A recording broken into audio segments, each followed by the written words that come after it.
ഫിലിമി പ്ലസിലേക്ക് എല്ലാവർക്കും സ്വാഗതം. മമ്മൂട്ടിയുടെ പിറന്നാളിനെ കുറിച്ചാണ് ഇപ്പോഴേ ചർച്ച ചെയ്ത് തുടങ്ങുന്നത്. കാരണം പലരും പല രീതിയിലും പറയുന്നുണ്ട്. കോടിക്കണക്കിന് രൂപയുടെ സഹായങ്ങൾ വാഗ്ദാനം ചെയ്യുന്നുണ്ട്, വിദ്യാഭ്യാസ നിധിയുണ്ട്, ഇങ്ങനെ കുറേ കാര്യങ്ങളുണ്ട്. പക്ഷേ ഞങ്ങൾ മുമ്പ് പറഞ്ഞിരുന്നു, ഇത്തവണ മമ്മൂട്ടിയുടെ ബർത്ത്ഡേക്ക് ഒരു വിലപ്പെട്ട ഒരു സമ്മാനം ലഭിക്കുമെന്ന്.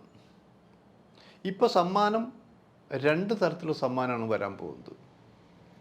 അത് മമ്മൂട്ടിയെ ഞെട്ടിക്കുന്ന രീതിയിൽ എന്ന് പറയുമെങ്കിലും അത്ഭുതപ്പെടുത്തുന്ന, ശരിക്കും സർപ്രൈസ് ഉണ്ടാകുന്ന രണ്ട് സമ്മാനങ്ങളാണ് മമ്മൂട്ടിയുടെ മകനും പ്രശസ്ത നടനുമായ ദുൽഖർ സമ്മാനിക്കാൻ പോകുന്നതാണ്. അതെന്തായിരിക്കും? അതെന്താണെന്ന് പറയുന്നതിന് മുമ്പ് വേറൊരു പ്രത്യേകതയുണ്ട്. ഈ വിജയ് സിനിമയും ദുൽഖറിൻ്റെ സിനിമയായിട്ടാണ് ഏറ്റുമുട്ടാനും പോകുന്ന ആലോചിക്കണം. അതായത് മമ്മൂട്ടിയുടെ പിറന്നാളിൻ്റെ അടുത്തടുത്ത ദിവസങ്ങളിൽ ദുൽഖറിൻ്റെ സിനിമയും വിജയിൻ്റെ സിനിമയുമാണ് ഏറ്റുമുട്ടാൻ പോകുന്നത്. സെപ്റ്റംബർ 5 വിജയ് ഡബിൾ റോളിൽ അഭിനയിക്കുന്ന ഗോട്ട് എന്ന സിനിമ വരുന്നു. സെപ്റ്റംബർ 5 തന്നെയാണ് ദുൽഖർ അഭിനയിച്ച 4 ഭാഷയിൽ ലക്കി ഭാസ്കറും റിലീസ് ചെയ്യാൻ തീരുമാനിച്ചത്.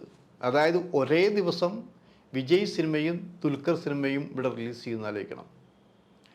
കേരളത്തിൽ വിജയ് സിനിമ റിലീസ് ചെയ്യുമ്പോൾ ആർക്കായിരിക്കും മുൻഗണന? ആരായിരിക്കും മുന്നിട്ട് നിൽക്കുക? കാരണം ഇവിടെ വല്ലാത്തൊരു ഓഡിയൻസ് തന്നെയാണ് വിജയിനുള്ളതെന്നായിരിക്കും. വിജയിന് കിട്ടുന്നത്ര ഓഡിയൻസ് വേറെ ഒരു തമിഴ് നടനും ഇവിടെ ഇപ്പം കിട്ടുന്നില്ല എന്നാലോചിക്കണം. പലരും ഉണ്ടായിരുന്നു. അപ്പോൾ അങ്ങനെ ഒരു മാസമായിട്ട് ജനം വിജയ് സിനിമ കാണാൻ ഇടിച്ചു കയറാറുണ്ട്. അപ്പം അതുകൊണ്ട് തന്നെ അതേ ദിവസം ഈ സിനിമ, ദുൽഖറിൻ്റെ സിനിമ റിലീസ് ചെയ്യണോ എന്നൊരു സംഭാഷണവും നടന്നിരുന്നു. പിന്നെ തീരുമാനിച്ചു അതിൻ്റെ ആവശ്യമില്ല. ദുൽഖറിൻ്റെ സിനിമ ലക്കി ഭാസ്കർ അതൊരു പ്രത്യേക സിനിമയാണ്. ദുൽഖർ ഇതുവരെ അങ്ങനെ ഒരു കഥാപാത്രം ചെയ്തിട്ടില്ല. അതായത് ബാങ്ക് മാനേജറുടെ റോളിലാണ് ദുൽഖർ വരുന്നത്. അതിൻ്റെ കഥയിലേക്കൊന്നല്ല പോകുന്നത്. പക്ഷേ ഈ രണ്ട് സിനിമയിൽ ഒരു പ്രത്യേകതയുണ്ടെന്ന് ആലോചിക്കണം. രണ്ട് സിനിമയിൽ നായിക ഒരാളാണ്. മീനാക്ഷി ചൗധരി എന്നുള്ള നടിയാണ് വിജയിൻ്റെ നായികയും ദുൽഖറിൻ്റെ നായികയായിട്ട് പടങ്ങളിൽ വരുന്ന ആലോചിക്കണം. ഗോട്ടിൽ ഡബിൾ റോൾ കളിച്ചിട്ടാണ് വിജയ് തൻ്റെ ആഘോഷം, പുതിയ സിനിമയുടെ ആഘോഷം ആരംഭിച്ചിരിക്കുന്നത് ആലോചിക്കണം. പക്ഷേ ഇങ്ങനെ ചർച്ച വന്നപ്പോൾ വിജയിനോട് എന്തായാലും മത്സരിക്കേണ്ട എന്ന രീതിയിലാണ് ദുൽഖർ സംസാരിച്ചത്. പക്ഷെ ദുൽഖർ അത് പറയുമ്പോൾ വേറൊരു ഉദ്ദേശമുണ്ട്. കാരണം ഈ പടമായി ഏറ്റുമുട്ടാൻ തൻ്റെ പടത്തിന് കഴിവില്ല എന്നുള്ളതല്ല, ദുൽഖറിൻ്റെ മനസ്സിൽ വേറൊന്നായിരുന്നു. അത് വേറെ ആർക്കും അറിയില്ല. കാരണം സെപ്റ്റംബർ 7 എന്ന് പറയുമ്പോൾ അത് മമ്മൂട്ടിയുടെ ബർത്ത്ഡേ ആണെന്ന് ആലോചിക്കണം. സെപ്റ്റംബർ 5 ഈ സിനിമ റിലീസ് ചെയ്യാൻ തീരുമാനിച്ചത്.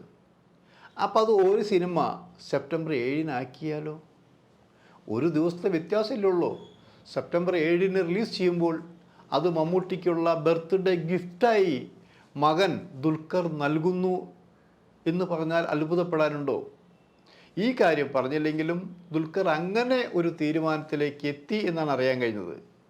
പക്ഷേ അതിൻ്റെ വിശദാംശങ്ങൾ ചോദിച്ചപ്പോൾ ദുൽഖർ അതിൻ്റെ നിർമ്മാതാവിനും സംവിധാനവും കാര്യങ്ങളെല്ലാം തുറന്നു പറഞ്ഞിരുന്നു. അന്ന് മമ്മൂട്ടിയുടെ ജന്മദിനമാണ്, 74 വയസ്സ് ആകുന്ന ദിവസമാണ്. അന്ന് എനിക്ക് വാപ്പയെ ഞെട്ടിക്കാൻ വേണ്ടി, അതായത് ഞെട്ടിച്ചെന്ന് പറഞ്ഞാൽ കാര്യമില്ല, കാരണം അങ്ങനെ പറഞ്ഞാൽ ആരും വിശ്വസിക്കണമെന്നില്ല, അത്ഭുതപ്പെടുത്താൻ. ഒരേ വീട്ടിൽ താമസിക്കുന്ന ആൾക്കാർ അങ്ങനെ ഞെട്ടിക്കാൻ പറ്റുന്നില്ല. എന്നാലും ഒരു സർപ്രൈസ് കൊടുക്കാൻ തന്നെയാണ് തീരുമാനിച്ചത്. ആ ധാരണയിൽ ഇപ്പോഴത്തെ രീതിയിൽ ഈ നാളത്തെ കാര്യം എന്താണെന്ന് പറയാൻ പറ്റില്ല. സെപ്റ്റംബർ 5 വിജയിയുടെ സിനിമ ഗോട്ട് റിലീസ് ചെയ്യും.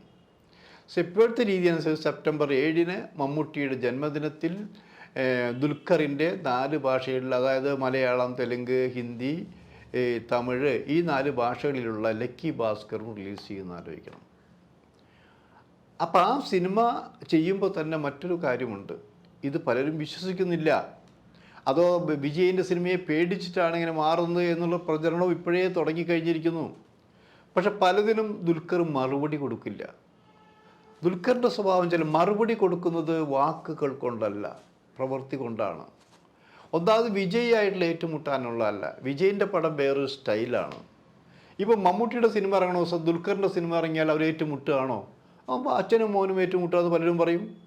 പക്ഷെ പറഞ്ഞോട്ടെ, തൻ്റെ പരിമിതികൾ, തൻ്റെ വിജയങ്ങൾ, തൻ്റെ ശക്തികളൊക്കെ തിരിച്ചറിഞ്ഞുകൊണ്ട് തന്നെയാണ് ദുൽഖർ ഈ രംഗത്തേക്ക് ഇറങ്ങിയെന്ന് ആലോചിക്കണം. അപ്പോൾ ഇതെന്തായാലും സമ്മതിച്ചു കഴിഞ്ഞു. അപ്പോൾ 2 സർപ്രൈസ് കൊടുക്കാനാണ് ദുൽഖർ തീരുമാനിച്ചിട്ടുള്ളത്. മമ്മൂട്ടിയുടെ ജന്മദിനത്തിൽ 2 സർപ്രൈസ് എന്തായാലും കൊടുക്കാൻ തീരുമാനിച്ചു കഴിഞ്ഞു. അപ്പോൾ രണ്ടാമത്തെ എന്തായിരിക്കും എന്ന് വെച്ചാൽ അത് ഇപ്പോഴേ പരസ്യപ്പെടുത്തണോ? പരസ്യപ്പെടുത്തിയാൽ അത് വെറും വാർത്തയ്ക്ക് വേണ്ടിയാണെന്ന് പറയും. എങ്കിലും ചില നമ്മൾ പറയാറില്ല, ഒരു ക്ലൂ തരൂ എന്നൊക്കെ പറഞ്ഞേ. ഈ ക്ലൂ പോലെ ചില കാര്യങ്ങളൊക്കെ ഇങ്ങനെ രഹസ്യ പുറത്ത് വിട്ടിട്ടുണ്ട്. ഞങ്ങൾ മുമ്പ് പറഞ്ഞിട്ടുള്ളതാണ്, സെപ്റ്റംബർ 7 വളരെ മാറ്റങ്ങൾ ഉണ്ടായിരിക്കും, മമ്മൂട്ടിയുടെ തന്നെ ഒരു പ്രഖ്യാപനം വരും എന്നുള്ളത് പറഞ്ഞിട്ടുണ്ടായിരിക്കും. അപ്പോൾ ആ രണ്ടാമത്തെ പറയാൻ കാരണം, ഇപ്പോൾ ദുൽഖർ അത് മമ്മൂട്ടി സമ്മതിക്കുമോ ഇല്ലയോ എന്നൊന്നും പറയാൻ പറ്റില്ല. കുറേ കാലമായിട്ട് മമ്മൂട്ടിയുടെ ആഗ്രഹമാണ്. ആ ആഗ്രഹം കൂടി രണ്ടാമത്തെ സർപ്രൈസായി കൊടുക്കുന്നു എന്നുള്ളതാണ്. അതെന്താണെന്നറിയാമോ? ആ സംഭവ ദിവസം ഈ പടം റിലീസ് ചെയ്യുമ്പോൾ ദുൽഖർ സ്ഥലത്തുണ്ട്. മമ്മൂട്ടിയുടെ ബർത്ത്ഡേ ആണ്, അപ്പോഴും ദുൽഖർ വേണം. വീട്ടുകാരും ഫാൻസും എല്ലാവരും കൂടി ഗംഭീരമായിട്ടാണ് സാധാരണ ബർത്ത്ഡേ ആഘോഷിക്കാറ്. ആ ബർത്ത്ഡേ ദിവസം കേക്ക് മുറിച്ച് കൊടുക്കുന്ന കൂട്ടത്തിൽ പ്രഖ്യാപിക്കുകയാണ് ദുൽഖർ. ഇപ്പോഴത്തെ രീതിയനുസരിച്ച് പറയുകയാണ് ദുൽഖർ പ്രഖ്യാപിക്കുന്നത്. മമ്മൂട്ടി ചോദിച്ചിരുന്നില്ല, ഞാൻ നിർമ്മിക്കുന്ന സിനിമ സംവിധാനം ചെയ്യുന്നത് മെഗാസ്റ്റാർ മമ്മൂട്ടിയാണെന്ന് പ്രഖ്യാപിക്കുകയാണ്. പിന്നെ കയ്യടി ഉണ്ടാവും, ബഹളമുണ്ടായിരിക്കും, ആർപ്പുളി ഉണ്ടായിരിക്കും, ഉണ്ടാവും. ചിലപ്പോൾ മമ്മൂട്ടി വേണ്ട അങ്ങനെയല്ല എന്നൊക്കെ പറയാൻ ശ്രമിക്കുമെങ്കിലും അതൊന്നും കേൾക്കില്ല. അപ്പം അങ്ങനെ പ്രഖ്യാപിക്കുമ്പോൾ മമ്മൂട്ടി ഇങ്ങനെ ഞെട്ടി മകനെ നോക്കിയിട്ട് പറഞ്ഞു, അപ്പം അതിൻ്റെ ഈ ദിനത്തിൽ തന്നെയാണ്, പിറന്നാൾ ദിനത്തിൽ തന്നെ ഞാൻ എൻ്റെ അഡ്വാൻസും കൊടുക്കുകയാണ്. അങ്ങനെ ആ ദിനത്തിൽ ദുൽഖർ നിർമ്മിക്കുന്ന സിനിമയുടെ സംവിധായകനായി മമ്മൂട്ടിയെ പ്രഖ്യാപിക്കുന്നു, അഡ്വാൻസ് തുകയും കൊടുക്കുന്നു. ഇങ്ങനെ ഈ 2 കാര്യങ്ങളാണ്, 2 സർപ്രൈസാണ് മമ്മൂട്ടിക്ക് വേണ്ടി ഇപ്പോഴേ നീക്കി വച്ചിരിക്കുന്നത്. കാരണം സെപ്റ്റംബർ ആവാൻ ഇനിയും 2 മാസമുണ്ട്, 1.5 മാസം എന്തായാലും ഉണ്ടല്ലോ. ഇതിപ്പോൾ ജൂലൈ അവസാനത്തിലേക്ക് അടുത്തുകൊണ്ടിരിക്കുകയാണല്ലോ നമ്മളൊക്കെ, ഇതാ 2 മാസത്തിൽ താഴെയുണ്ട്. അപ്പം അങ്ങനെ ഒരു ആഗ്രഹമാണ് ദുൽഖർ ഇപ്പോൾ കൊണ്ടു നടക്കുന്നത്. അതൊരു നല്ല സർപ്രൈസ് തന്നെയാണെന്നാണ് അടുത്തവർ പറയുന്നത്. പക്ഷേ ഇത് ആ ദിവസം വരെ മമ്മൂട്ടി അറിയാൻ പാടില്ല. ആ രീതിയിലാണ് ഇതിൻ്റെ പോകുന്നത്. എന്താ കൊള്ളാം, അച്ഛന് കൊടുക്കാവുന്ന മകൻ്റെ ഏറ്റവും നല്ല പിറന്നാൾ സമ്മാനം ഇത് തന്നെയല്ലേ എന്നാലോചിച്ച് നോക്കൂ. ആ പടവും വിജയിക്കുന്നു, താൻ നിർമ്മിക്കുന്ന സിനിമയുടെ സംവിധായകനായിട്ട് മമ്മൂട്ടിയെ തീരുമാനിക്കുന്നു, അഡ്വാൻസ് കൊടുക്കുന്നു. ഈ പിറന്നാളിൻ്റെ വരാനിരിക്കുന്ന സെപ്റ്റംബറിലെ പിറന്നാൾ ഇരട്ടി മധുരം മാത്രമാണോ അത്? എത്ര വേണേ പറയാം. എന്തായാലും ശരിക്ക് ഇരട്ടി മധുരം തന്നെയാണ് ദുൽഖർ മമ്മൂട്ടിക്ക് നൽകുന്നത്.